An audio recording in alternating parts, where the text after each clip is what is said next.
Olá pessoal, professor Luiz Sérgio, em mais uma aula de máquinas elétricas, e nela nós daremos continuidade ao estudo do gerador trifásico, onde na última aula nós começamos a falar sobre o comportamento da tensão, os tipos de tensão, tipos de corrente presente nas ligações, e o comportamento do gerador de acordo com a carga alimentada.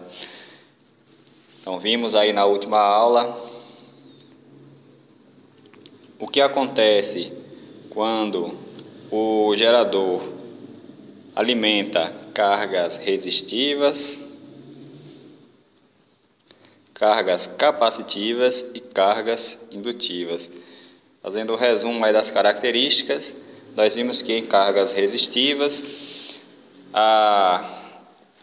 o rotor exerce uma força contrária ao movimento, é necessária a elevação da corrente de excitação para que se mantenha o nível da tensão nominal. Nas cargas capacitivas, assim como nas cargas indutivas, não há conjugado frenante, ou seja, não há força contrária ao movimento. E vimos outras características, que dizem respeito ao armazenamento de energia. Esses dois tipos de cargas, elas armazenam a energia e em seguida devolvem para a fonte. Então nós chamamos esse tipo de energia reativa. E além disso, nós vimos que devido às características destes elementos, a tensão na armadura pode diminuir ou aumentar de acordo com a variação de carga. Então, nas cargas capacitivas, se por acaso aumentar o número de equipamentos, de cargas capacitivas, nós teremos aí um aumento da tensão. E caso tenhamos o aumento das cargas indutivas, nós teremos aí a diminuição da tensão do gerador, a tensão na armadura do gerador. Logo, sendo necessária a regulação da tensão, por meio da variação da corrente de excitação na bobina do elemento de campo, na bobina de campo. Daremos continuidade observando mais algumas características construtivas a respeito do gerador e falaremos aí outros detalhes desta máquina. Bem, falamos aí sobre o aumento e a diminuição da corrente de excitação, E essa corrente ela vai influenciar na tensão que é gerada na armadura. E aqui eu apresento um desenho em que mostra aí alguns tipos de excitações das bobinas do estator,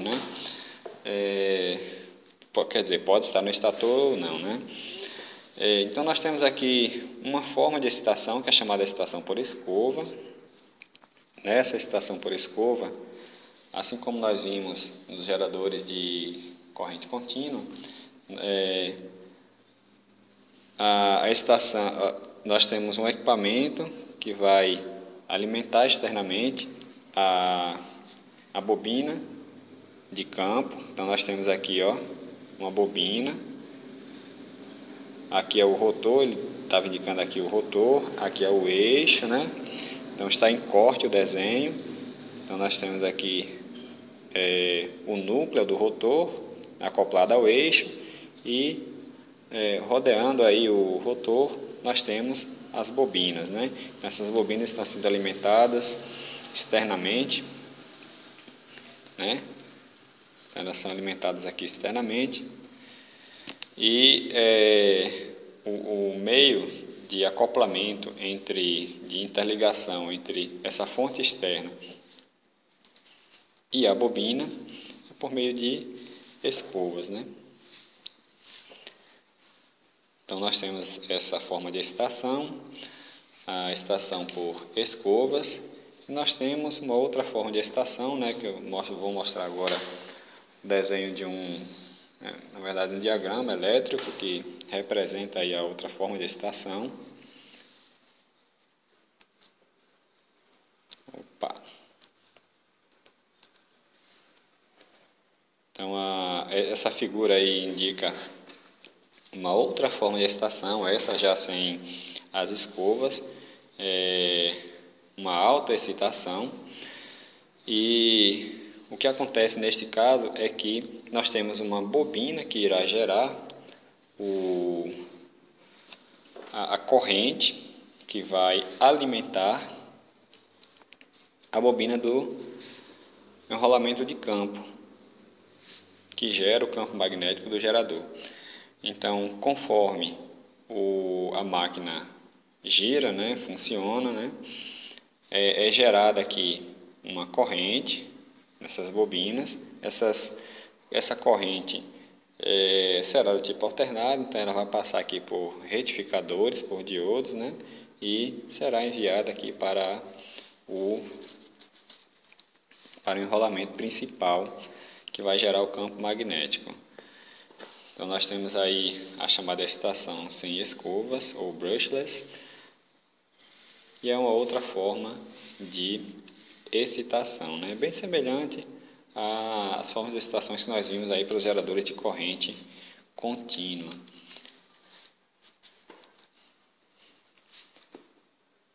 Então, falando especificamente do rotor, então o rotor ele pode ser dos dois tipos que estão sendo mostrados aí na figura.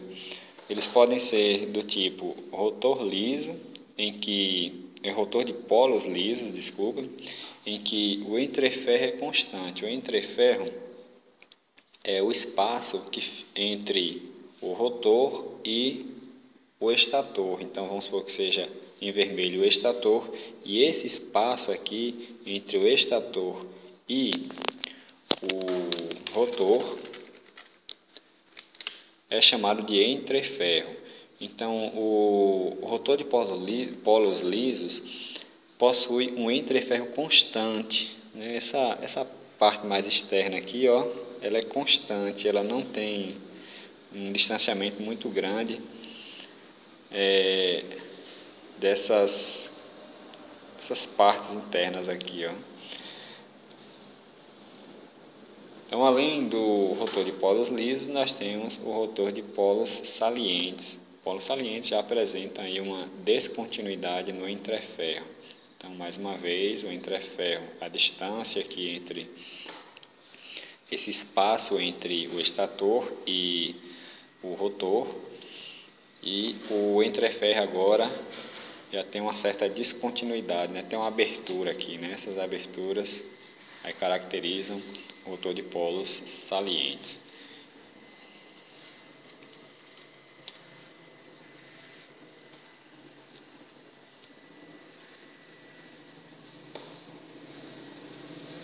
Nesta outra imagem nós estamos vendo aí um gerador em vista explodida, né, mostrando as principais partes. Nós temos aqui a carcaça, né, destacar aqui a carcaça. Na carcaça aí nós temos a parte que suporta toda a estrutura do gerador. Nós temos aí o estator principal. Deixa eu apagar aqui para mostrar melhor. Então aqui dentro da carcaça nós temos o estator, né, que é a parte fixa do gerador.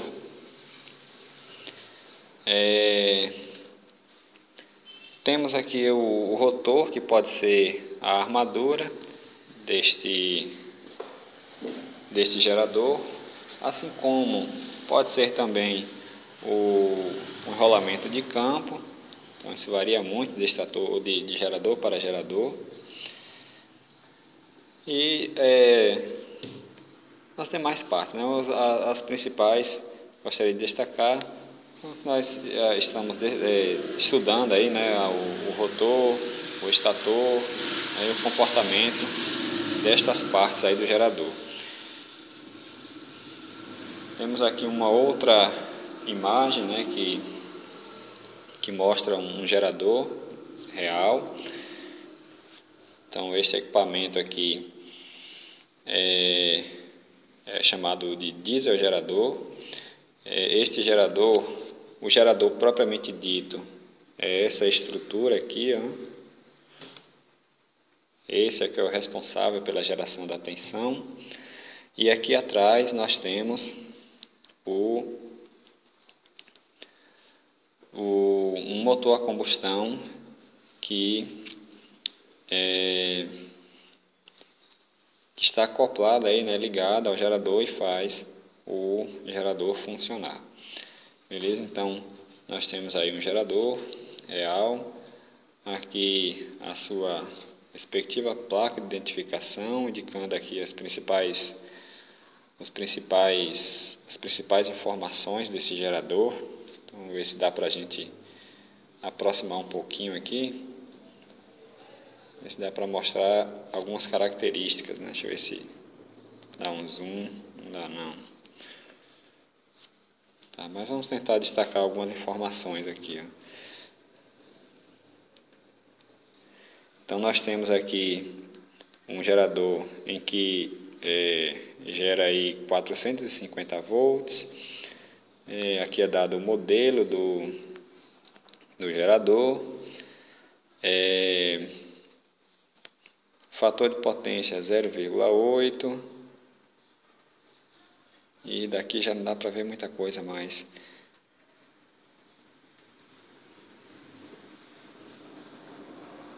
É 60 Hz. Ver se eu acho aqui a rotação. A rotação, se não me engano, aqui é de 720 RPM. Aqui são as informações do gerador. Infelizmente, estou conseguindo enxergar direito. Não dá para falar muita coisa sobre o gerador. Então, as principais informações dele estão contidas aí na placa. Está falando que é um gerador trifásico, né? Cadê? Um gerador trifásico, esse 3 com o tio indica 3 fases. 3 fases senoidal, né? Seno. Gerador. Bem, aí é um exemplo de um gerador. Aqui nesta imagem nós temos um painel de controle. Então, neste painel de controle, nesse sistema específico, nós temos 3 geradores. Então, aqui é um gerador. Aqui nós temos um outro gerador, ó, aqui atrás. E aqui um outro gerador. Então, nós temos 3 geradores aqui, 3 grupos de geradores. E, a depender do momento, pode ser que somente um esteja funcionando, ou 2 funcionando, né? E um fica de reserva. Então, vai depender muito da carga daquele momento. E o painel que estamos vendo aqui é o painel que monitora o funcionamento desses geradores. Então, aqui nós temos alguns instrumentos para verificar, por exemplo, a tensão gerada. Aqui, na verdade, são 3 painéis, né? Um para cada gerador. Então, nós temos esse primeiro painel aqui, vamos supor que seja para aquele da direita, esse aqui para o gerador do meio e esse aqui para o gerador da esquerda. Temos esses 3 painéis, né? Aqui em cima nós temos instrumentos que indicam a tensão em cada fase, a potência naquele momento, a frequência, que tem um frequencímetro que mede a frequência. Aí nós temos aqui os botões para comandos do gerador. Aqui embaixo nós temos um CLP que controla o funcionamento deste gerador. Este painel do meio aqui, ó, ele é utilizado para fazer o sincronismo entre os geradores. Então, já que nós temos 3, possa ser que em determinado momento só esse aqui esteja funcionando. Então, só funciona este, só ele que está funcionando. Mas pode ser que entre um equipamento de grande potência, de grande carga na rede, ou é necessário ligar daqui a alguns minutos. Então, nós temos agora que acionar o outro gerador para poder suportar essa nova carga. Então, vamos acionar, por exemplo, este do meio. Então, para que nós possamos fazer o controle adequado destes 2 geradores, nós temos um terceiro painel aqui, ó, que permite fazer o que nós chamamos de sincronismo. Então, um painel que aqui é um painel geral, que além das informações que são dadas aqui, aparecem aqui também, e este painel aqui, ele permite fazer o sincronismo entre 2 geradores. Então, eu quero esses 2 geradores aqui, eu faço sincronismo por meio deste terceiro painel, eu consigo monitorar. Beleza? Então, aqui aqui é um tipo de gerador, né? Vou mostrar aqui um outro gerador, aqui um grupo de 3 geradores também, já de um outro local. Então, aqui tem um gerador, 2, 3, e é do mesmo esquema, são diesel geradores, o gerador aqui na frente e aqui atrás o motor a diesel que controla estes geradores, ou que controla este gerador.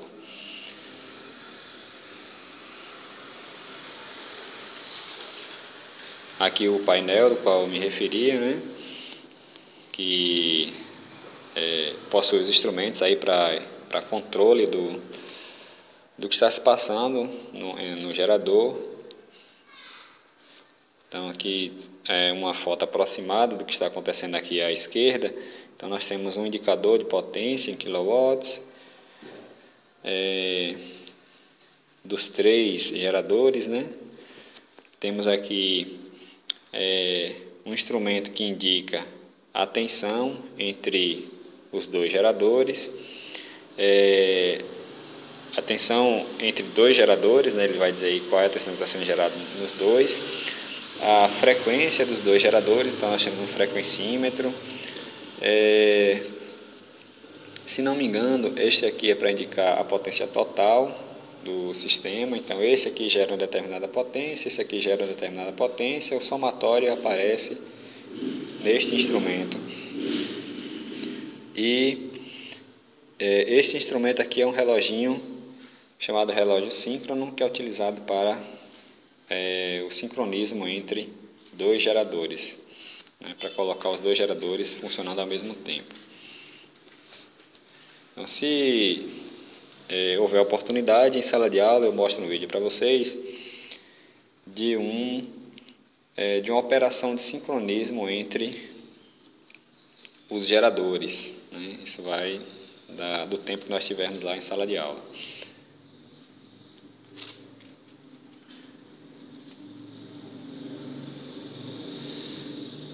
Nós falamos sobre a regulação de velocidade. Então, quando nós temos aí cargas resistivas ou cargas indutivas, nós temos como consequência aí, né, do aumento dessas cargas a frenagem do rotor.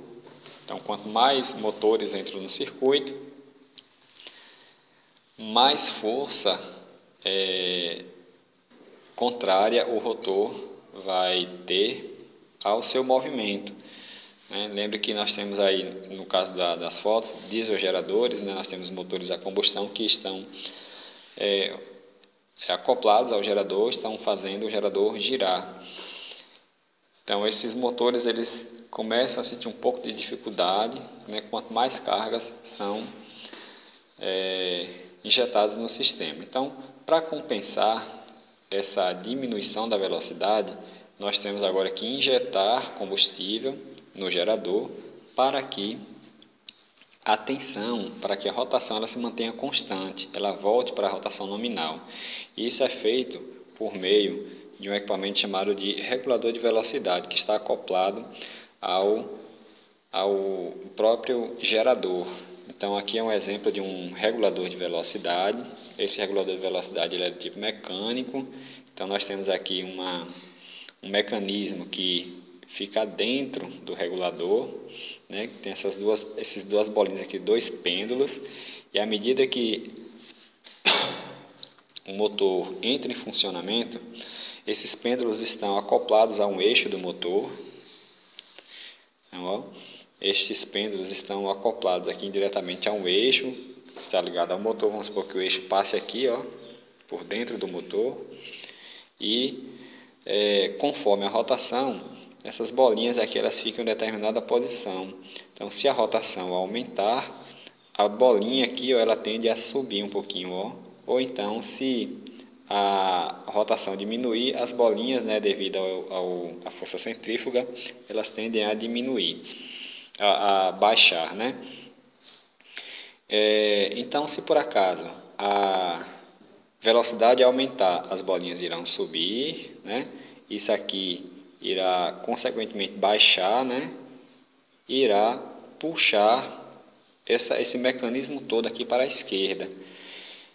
E esse mecanismo ele estará aqui, ó, ligado de uma certa forma aos bico injetores desta máquina, né? Para, por exemplo, permitir que injete mais combustível para que o motor, que feche mais a passagem do combustível, né, que injete menos combustível para que o motor diminua a velocidade. Então, se a velocidade aumentar, esse mecanismo detecta o aumento de velocidade e pede para que o motor injete menos combustível para que a velocidade diminua. Beleza? Então, a velocidade diminui, consequentemente a potência do motor, né, a força, o torque dele também diminui. Então, pessoal, a imagem aqui mostra esse regulador de velocidade. Então, o regulador de velocidade que é mostrado aqui à esquerda, ó, ele está sendo mostrado novamente aqui à direita. Aí ele está ligado por um eixo a este mecanismo, que está ligado a este mecanismo. Este mecanismo entra no motor aqui por meio de um eixo. O eixo está aqui, ó, nesta outra foto. E este eixo também aparece aqui, ó, ele está ligado vamos ver aqui, porque a imagem agora não mostra, está ligado a um outro mecanismo que atua no bico injetor. O bico injetor desta máquina é este componente aqui, ó. Aqui é o bico injetor do cilindro, né, que fica no cilindro do motor. Então nós temos o bico injetor e esse mecanismo aqui ele atua no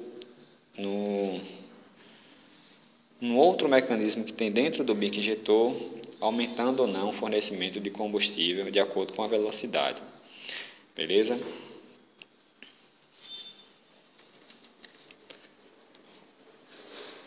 Aqui nós temos um outro gerador, um gerador de emergência. Esse gerador aí é um gerador de embarcação. Na verdade, esses dois geradores anteriores também são geradores de embarcação, geradores marítimos. Então, são geradores de navios. Eles ficam funcionando enquanto o navio está viajando. E se por acaso houver uma falha nesses geradores, existe um outro gerador, que é chamado gerador de emergência, né? Que já é um gerador de menor porte, só para os sistemas principais da embarcação. E também é do tipo trifásico, né? E a plaquinha dele aqui ao lado, com algumas características. Aqui já dá para ver melhor as características, né? Então nós temos aqui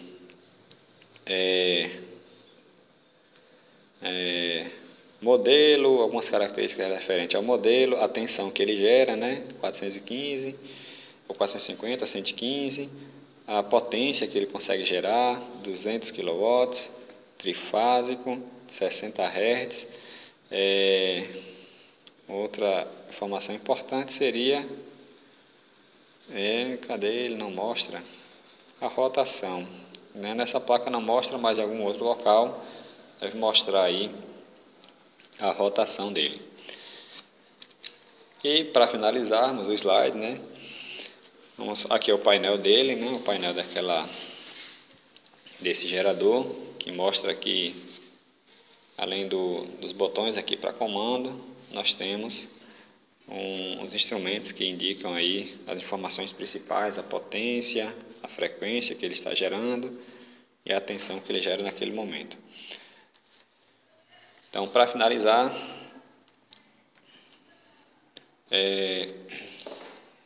fazer apenas um comentário sobre a sincronização entre os geradores. Então, naquelas fotos mostradas anteriormente, nós vimos ali que temos um grupo de 3 geradores.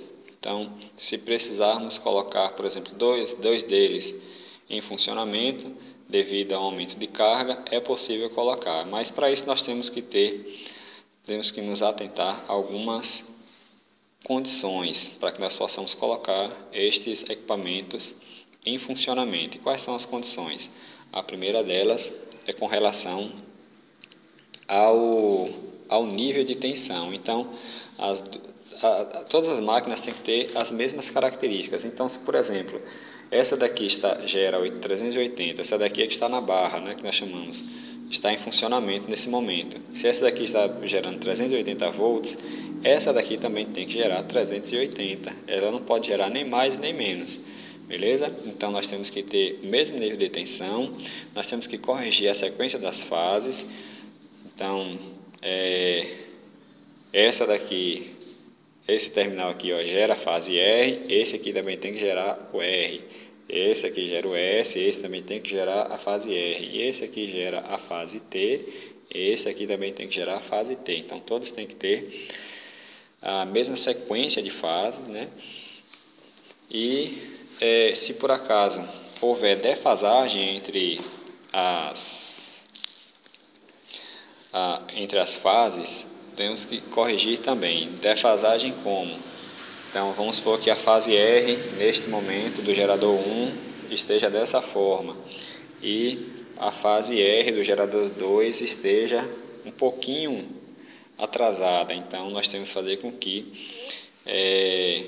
essas fases elas estejam em sincronismo, né? Estejam em fases, como nós falamos, né? Os dois têm que atingir o pico ao mesmo tempo, porque se não acontecer isso, né, um acaba alimentando o outro, ao invés de um funcionar como gerador, um deles funciona como motor, e aí ele começa a ser arrastado pelo outro gerador, e aí começa a dar problema, né? Beleza, pessoal? Então, ficaremos por aqui, por hoje é só, e até a nossa próxima aula. Um abraço.